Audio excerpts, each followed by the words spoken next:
금호석유화학 살펴보겠습니다. 자, 금호석유화학의 차트 지금 보고 계시고요. 지난 7월, 8월 조금 이제 주춤한 흐름이긴 했는데 그 이후로 좀 횡보하더니만 10월 들어서는 다시 반등세를 좀 나타내고 있습니다. 최근 3개월 동안 증권사에서 제시하고 있는 향후 1년 목표 주가 평균값을 보니까 159,500원 제시하고 있고요. 현재가 대비 상승 여력을 한 42.53% 정도 좀 보고 있습니다. 자, 그럼 애널리스트 탐방 리포트를 한번 살펴볼게요. 자, 금호석유화학 그동안 증권사에 제시하고 있는 목표 주가 한 16만원대 17만원대 그렇죠. 적게는 한 15만원 정도 제시하게 됐었고요. 대략 한 16만원을 전후로 목표 주가가 제시되고 있습니다. 그래서 최근에 증권사의 리포트 제목을 보니까 자, 2분기는 좀 부진하는 것 같습니다. 근데 방향성은 변화는 없었다라고 하고요. 소외된 우등생 다시 관심을 가져야 할 시점이다 라고 하고 있고, 견조한 실적 지속 합성고무 실적 개선은 긍정적이다 라고 하고 있네요.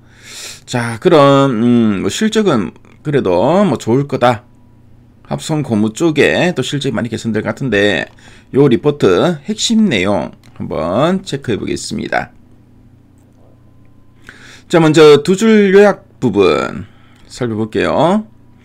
자, 이번 3분기 실적 3분기 실적은 컨센 부합 수준으로 시장에 예상하는 수준으로 합성고무 중심의 개선세가 지속될 거다라고 하고 있죠. 그래서 이 금호석유화학 금호석유화학은 우리나라의 가장 대표적인 합성고무나 합성수지, 패널 유도체를 전문으로 생산하고 있는 화학기업입니다. 이 금호석유화학이 특히 생산하고 있는 부분은 바로 이제 타이어형 고무 같은 거나 아니면 라텍스, ABS 수지, 패널, 아세톤 이런 석유화학 중간 소재를 생산하고요. 그래서 자동차나 전자, 건축, 의료용품 등 이런 다양한 산업에 공급하고 있습니다. 특히 이 금호석유화학은 글로벌 시장에서 니트릴 장갑용 라텍스 분야에서 세계 1위 업체고요. 그래서 이런 합성 고무 쪽에 사업이 최근에 또 많이 좀 개선세가 지속되고 있다 이렇게 이야기하고 있네요. 자, 그리고 2026년 장갑 관세 상향과 EUDR 시행이 실적 레벨업을 촉진할 것으로 기대한다라고 하고 있습니다. 자, 그래서 2020년 장갑 관세가 이제 상향된다라고 되어 있는데요. 그래서 미국이나 유럽 같은 이런 주요 수입국들이 이 말레이시아 등에서 생산하는 이 저가 생산국의 장갑 수입에 이제 관세를 인상할 예정이라고 합니다. 자, 그래서 이제 저가 경쟁국의 가격 경쟁력이 약화되면은 그 수요가 금호석유화학으로 이동할 가능성이 크니까 이 점은 이제 긍정적인 재료다라고 보시면 되겠습니다. 자, 그리고 EUDR 요거 좀 생소하시죠? EUDR이 뭐냐면은 산림 벌채 규제라는 겁니다. 이 산림 벌채 규제를 이제 시행한다는 건데, 그래서 원래 2025년부터 2026년에 그 유럽 연합, 그러니까 EU가 팜유나 이 고무 등의 원자재를 생산할 때 산림 파괴가 없음을 증명을 해야지 이제 수입을 허용하는 제도를 이제 시행하고 있습니다. 자, 그래서 금호석유화학의 합성 고무는 천연 고무가 아니라 이 합성 원료 기반입니다. 자, 그래서 이 규제에서 상대적으로 좀 자유롭다고 할 수 있겠고요.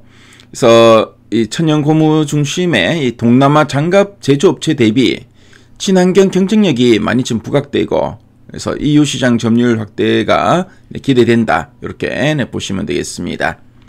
그래서 이 동남아 쪽은 천연 고무 중심이고 금호석유화학은 합성 고무인데 합성 고무 쪽에 이런 좀 긍정적인 이런 좀 재료가 있다. 그래서 금호석유화학에 상당히 좀 실적에도 상당히 좀 좋아질 만한 그런 재료로 작용할 수 있다. 이렇게 보시면 되겠습니다. 자, 그럼 3분기 실적 프리뷰 주요 동향 한번 살펴볼게요. 그래서 이번 3분기 예상 영업이익 812억 원이 전망되는데 시장 컨센서스가 854억 원입니다. 대략 어느 정도 부합할 걸로 보고 있고요.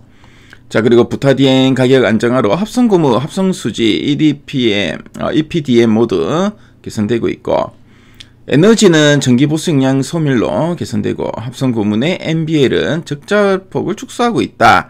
이렇게 지금 이야기되고 있죠. 그래서 3분기 실적은 그래도 좀 제목대로 견조한 실적은 지속될 거다. 이렇게 보시면 되겠습니다. 자, 그리고 4분기 실적. 4분기 실적 어떻게 될까 보니까 4분기 영업이익 899억 원이 추정되는데 3분기 대비로는 한 11%는 늘고 지난해 4분기보다는 804%가 증가할 것으로 좀 보고 있습니다. 그래서 낮은 부타디엔 투입가와 환율 상승이 좀 우호적이었다. 우호적으로 작용할 거다. 이렇게 보고 있고요. 자, 그리고 내년 2026년에는 중국산 장갑의 관세가 이제 상향될 걸로 보이고 있습니다. 그래서 50%에서 100%로 관세가 상향되고 앞에서 봤던 그 EUDR 그러니까 산림벌채 규제가 시행되면서 실적 개선 모멘텀은 유효하다라고 보시면 되겠네요. 그 재무구조도 안정적이고 주주환원 확대, 자사주 속각 가능성도 보유한 업체다라고 보시면 되겠습니다. 자, 그리고 오늘 보니까 애널리스트는 2025년, 2026년 실적 전망을 약간 좀 변경하고 있는데 2025년 같은 경우에는 영업이익 한 3,569억 원 전망하고 있고요. 이 영업이익 기존 대비 한 2.9% 좀 마이너스로 좀 조정하고 있습니다. 근데 2026년은 기존 전망 유지하고, 자, 그래서 2025년 한 3,569억 원, 2026년 4,632억 원, 한 1,000억 원 정도 좀 증가할 것으로 좀 보고 있죠. 그래서 실적 개선세는 계속 이어질 거다라고 보시면 되겠습니다. 자, 그리고 부분별 포인트 앞에서 봤던 내용 계속 반복되고 있죠. 그래서 합성 고무 쪽이 상당히 좀 좋아진다. 이렇게 이해하시면 되겠고. 자, 그럼 상세 보기를 클릭해서 리포트 원문 살펴보겠습니다. 그래서 견조한 실적이 지속되고 합성 고무 실적 개선은 긍정적이다. 이렇게 좀 이야기하고 있죠. 자, 그래서 이런 이야기 앞에서 우리가 했던 이야기들이 쭉 나와 있고요. 자, 그리고 금호석유화학을 이해할 때 필요한 이런 좀 표나 그래프들도 이렇게 상세하게 나와 있습니다. 그래서 금호석유화학을 관심 있는 분들은 미래가이드 앱에서 한번 확인해 보시면 많은 도움이 될 것 같네요. 지금까지